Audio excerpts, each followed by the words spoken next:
Hello students, कैसे हैं आप सब। आई होप आप सब बढ़िया होंगे। इस वीडियो के अंदर हम हमारे करंट इलेक्ट्रिसिटी चैप्टर को, जो कि अपना थर्ड चैप्टर है 12th क्लास का, उसको कंटिन्यू करने वाले हैं। और इस चैप्टर के अंदर अपन बात करेंगे सुपर कंडक्टिविटी की। सुपर कंडक्टिविटी क्या होती है, उसकी कॉज क्या होती है, मेटल्स के लिए क्या होती है, उसका टेम्परेचर पे क्या इफेक्ट पड़ता है, अलॉयज़ के लिए अपन क्या लेते हैं, इलेक्ट्रोलाइट्स के लिए अपन क्या लेते हैं। तो वीडियो को एंड तक देखें। जिसने चैनल को सब्सक्राइब नहीं किया है, चैनल को सब्सक्राइब करें। तो ज़्यादा टाइम ना वेस्ट करते हुए हम वीडियो को स्टार्ट करते हैं। तो चलिए शुरू करते हैं वीडियो। तो जैसा कि मैंने आपको बताया, आज का हमारा जो टॉपिक है सुपर कंडक्टिविटी। तो जो रेसिस्टिविटी होती है आपके कंडक्टर की,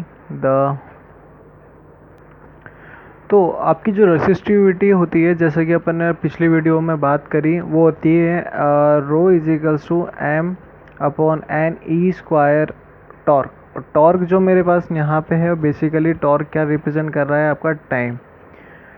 ठीक है। तो विद जैसे ही आपका टेम्परेचर डिक्रीज़ होता है, तो आपका जो टाइम होता है वो क्या हो जाता है, इंक्रीज़ हो जाता है। और उसके कारण आपकी जो रेसिस्टिविटी होती है वो क्या हो जाती है, डिक्रीज़ हो जाती है। और टेम्परेचर की जो वो पर्टिकुलर वैल्यू जो अपन डिक्रीज़ करते हैं, या वो खुद से नेचुरली डिक्रीज़ होती है, उसको अपन क्या बोलते हैं, उस टेम्परेचर को क्रिटिकल टेम्परेचर या ट्रांजिशन टेम्परेचर भी अपन उसको कहते हैं। तो इसकी अगर अपन लैंग्वेज की बात करें तो ठीक है। तो नेक्स्ट जो चीज़ आती है, जो आपका रेसिस्टेंस होता है और आपकी, या फिर जो रेसिस्टिविटी होती है कंडक्टर की, जब आपका टेम्परेचर ज़ीरो होगा और टाइम इंक्रीज़ होगा, तो उस केस में जब रेसिस्टिविटी ज़ीरो होगी तो आपका क्या होगा, आपकी जो रेसिस्टिविटी वो एक पॉइंट पे आके ज़ीरो हो जाती है। और उस केस के अंदर आपका जो रेजिस्टेंस होगा, और उसके अंदर कोई भी इलेक्ट्रॉन फ्लो नहीं करेगा, किसी भी तरह का कोई भी इलेक्ट्रॉन फ्लो नहीं करता है। जिसके कारण उस स्टेज के ऊपर जो भी आपका कंडक्टर होगा वो क्या बन जाता है, एक तरीके का सुपर कंडक्टर वो आपका कहलाता है। ठीक है। यहाँ पे दोबारा सुन लीजिएगा, जैसे ही आप टेम्परेचर डिक्रीज़ करेंगे, आपका टाइम इंक्रीज़ हो रहा है और रेसिस्टिविटी जो है आपकी डिक्रीज़ हो रही है। और एक लिमिट पे आने के बाद आपकी जो रेसिस्टिविटी है वो क्या हो जाती है, ज़ीरो हो जाती है। अब ये क्यों होता है, इसका क्या रीज़न होता है, वो भी अपन समझ लेते हैं। तो इसके रीज़न की अगर अपन बात करें, तो जो अपना क्रिटिकल टेम्परेचर होता है, जब आपका टेम्परेचर डिक्रीज़ होता है, तो उस केस में क्या होता है कि आपके इलेक्ट्रॉन्स के बीच में काफ़ी सारी weak force of attraction act करती हैं, जिसके कारण वो इलेक्ट्रॉन को इंडिपेंडेंट रहने ही नहीं देती है। वो अपनी तरफ उसको क्या करती हैं, अट्रैक्ट करना स्टार्ट कर देती हैं। जिसके कारण आपका क्या होता है, आपके जो भी कंडक्टर है उसके अंदर बड़े बड़े इलेक्ट्रॉन्स के क्लाउड्स बन जाते हैं, बंचेस बन जाते हैं। जिसके कारण जब आपका आयोनिक वाइब्रेशन होता है, जो कि एक तरीके से इलेक्ट्रॉन को फ्लो कराता है, जब इलेक्ट्रॉन एक दूसरे से टकराते हैं तो वो फ्लो होते हैं एक दूसरे से, एक इलेक्ट्रॉन से दूसरे इलेक्ट्रॉन के अंदर चार्ज पास होता है तो फ्लो होता है। लेकिन ये जो बंच बनता है, इसके कारण आपके किसी भी कंडक्टर के अंदर क्या होगा, आपका जैसे कंडक्टर है तो इसके अंदर क्या होता है, ये बंच बन गया। अब आपका क्या होगा, फ्लो होगा इलेक्ट्रॉन का, वो धीरे धीरे रुकने लग जाएगा। जिसके कारण आपका एक चार्ज दूसरे इलेक्ट्रॉन पे पास ही नहीं होगा, और जिसकी वजह से जो आपका करंट है, वो ये रेसिस्टिविटी है, वो क्या हो जाएगी, डिक्रीज होने लग जाएगी। और जिसके कारण आपका जो उस स्टेज के ऊपर आपका जो कंडक्टर होगा वो क्या बन जाएगा, आपका सुपर कंडक्टर बन जाता है। तो बेसिकली क्या रीज़न होता है, अपना जो इंडिपेंडेंट फोर्स होती है वो करंट को क्या करती है, अपनी तरफ अट्रैक्ट करती है, जब आपका टेम्परेचर क्या होता है, डिक्रीज होता है और आपका टाइम इंक्रीज होता है। तो यहाँ पे आप लोगों को समझ में आया होगा आई थिंक अच्छे से।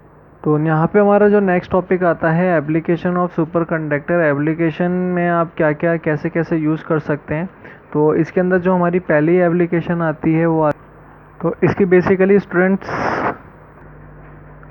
तीन मेजर एप्लीकेशन है। इसमें इलेक्ट्रिक पावर अपन ट्रांसमिट कर सकते हैं सुपर कंडक्टर के अंदर थ्रू केबल्स के थ्रू, और इसके अंदर अपन कोई भी हीट लॉस नहीं होती है, किसी तरह का हीट लॉस नहीं होता है। सेकेंडली अपन इसके अंदर प्रोड्यूस कर सकते हैं काफ़ी अच्छी मैग्नेटिक फील्ड, और जो ऑलरेडी जो मैग्नेटिक फील्ड प्रोड्यूस हुई हुई होंगी उसको अपन काफ़ी अच्छे से मेंटेन कर सकते हैं without any regular expedition of energy. और थर्डली आप सुपर कंडक्टर्स होते हैं उनको अपन हाईली स्पीड ऑफ जो कंप्यूटर्स होते हैं जो आप देख रहे होंगे आजकल आते हैं, काफ़ी सारे हाई स्पीड कंप्यूटर्स आते हैं, उसके अंदर अपन उनको यूज़ में लेते हैं। तो बेसिकली सुपर कंडक्टर आप मेजर इन 3 एप्लीकेशन के अंदर यूज़ में आ सकता है। काफ़ी और एप्लीकेशंस भी हैं, आप कोई भी बुक्स वगैरह रेफ़र करते हैं तो उसमें भी आपको मिल जाएगी। नेक्स्ट हमारा जो टॉपिक आता है वो आता है आपका जो नेक्स्ट टॉपिक आता है वो आता है कि effect of temperature on resistance और रेसिस्टिविटी। आपका जो टेम्परेचर का क्या इफ़ेक्ट पड़ता है रेसिस्टेंस पे या रेसिस्टिविटी पे, तो अपने को पता है जो रो होता है वो होता है m equals to n e square not, और जो रो है वो इन्वर्सली प्रोपोर्शनल है एन और टॉर्क के, ठीक है। और मेटल की अगर अपन बात करें, फॉर मेटल के लिए अगर देखें तो फॉर मेटल इसके डेफिनेशन की अगर अपन बात करें, अब देखिए मेटल्स के लिए क्या होता है, for most of the metal n जो है अपना यहाँ पे जो कि है आपका number of electron per unit volume, वो रिमेन इंडिपेंडेंट होता है जब भी आपका टेम्परेचर इंक्रीज होता है, ठीक है। लेकिन टाइम का क्या हो रहा है कि यहाँ पे जैसे अपन टेम्परेचर इंक्रीज कर रहे हैं आपका टाइम क्या हो रहा है, डिक्रीज हो रहा है, और आपकी जो रेसिस्टिविटी है जो कि रो है वो क्या हो रहा है आपका यहाँ पे क्या हो रहा है, इंक्रीज हो रहा है, ठीक है। और मोस्ट ऑफ द मेटल के अंदर क्या होता है, रेसिस्टिविटी इंक्रीज होती है लीनियरली जब भी अपन टेम्परेचर राइज करते हैं, और टेम्परेचर की जो रेंज होती है वो होती है आपकी अबाउट, आपकी जो टेम्परेचर की रेंज होती है वो होती है 500 डिग्री सेल्सियस और अबव क्रॉस टेम्परेचर जो कि अपना गिवन होता है इस इक्वेशन की फॉर्म में, rho t is equals to rho not 1 plus alpha t, ठीक है, जिसके अंदर आपका जो टी होता है वो कहलाता है टी माइनस ज़ीरो, जो कि ये चेंज इन टेम्परेचर, और आपका जो रो है वो कहलाता है रेसिस्टिविटी एट 0 डिग्री सेल्सियस। आपका टी है वो कहलाता है resistivity at T degree Celsius. Alpha जो है आपका कॉम्प्ट है जो कि अपन उसको कहते हैं कॉल्ड टेम्परेचर कोफिशिएंट भी कहा जाता है अल्फ़ा को ऑफ रेसिस्टिविटी, ठीक है।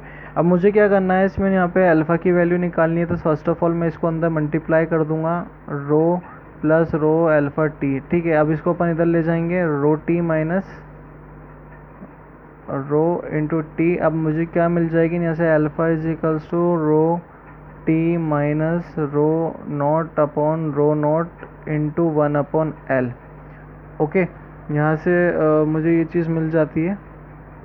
अब आपको यहाँ क्या देखने को मिल रहा है कि ये जो चीज़ है आपकी final temperature minus initial temperature है, तो इसको मैं क्या बोल लेता हूँ, del rho is equals to final temperature minus initial temperature.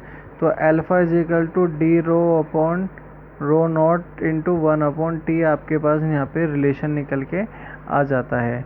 अगर मेरे पास यहाँ पे जो है if t is equals to a 1 degree Celsius अगर होगा, तो अल्फ़ा कितना हो जाएगा मेरे पास, d rho upon rho not, okay, जिसमें आपका रो क्या है, जो आपका अल्फ़ा कैसे डिफाइंड हो रहा है यहाँ पे। अगर अल्फ़ा की डेफिनेशन की बात करें तो डिफाइन की अगर बात करें तो fractional increase in resistivity per unit increase in temperature, और इसकी जो यूनिट होती है डिग्री सेल्सियस होती है और केल्विन होती है। जैसे अपन टेम्परेचर को राइज करेंगे हाई पे, तो जो रेसिस्टिविटी होगी वो क्या हो जाएगी, नॉन लीनियर हो जाएगी टेम्परेचर के साथ, और लो टेम्परेचर के अंदर आपकी क्या होगी, जो वेरिएशन आएगा रेसिस्टिविटी में वो भी क्या हो जाएगा, आपका नॉन लीनियर हो जाएगा। तो आपकी जो फाइनल अगर अगर इक्वेशन की बात करें जो थोड़ा हाई लेवल चल जाता है, वो अपनी आती है rho not 1 plus alpha t plus beta t square. तो ये आपकी फाइनल एक फॉर्म निकल के आती है किसके लिए, फॉर मेटल्स के लिए, ठीक है। नेक्स्ट अपन बात करते हैं एलॉयज़ के लिए क्या निकलता है आपका इफ़ेक्ट ऑफ टेम्परेचर एलॉयज़ के ऊपर क्या बनता है। तो इसकी डेफिनेशन अपन लिख लेते हैं।